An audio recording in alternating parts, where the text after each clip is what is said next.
আসন্ন সরাচর ইউনিয়ন পরিষদ নির্বাচনে ৯ নং ওয়ার্ডের মেম্বার পদকে ঘিরে ইতিমধ্যে স্থানীয় এলাকায় ব্যাপক আলোচনা শুরু হয়েছে।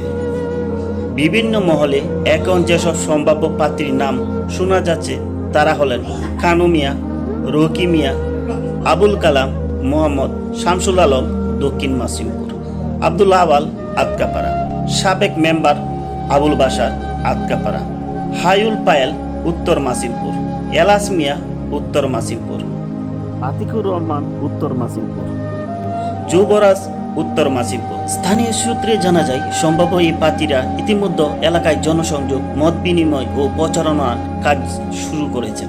সাধারণ ভোটারদের মধ্যে প্রার্থীদের নিয়ে নানা ধরনের আলোচনা ও মূল্যায়ন চলছে।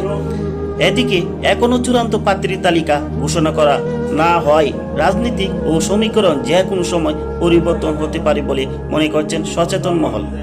নির্বাচনের দিন যতই ঘনিয়ে আসছে ততই বাড়ছে উত্তেজনা ও আগ্রহ। এলাকাবাসীর প্রত্যাশা যোগ্য, সৎ ও জনবান্ধব একজন প্রতিনিধি নির্বাচিত হয়ে ওয়ার্ডের উন্নয়নের গুরুত্বপূর্ণ ভূমিকা রাখবে।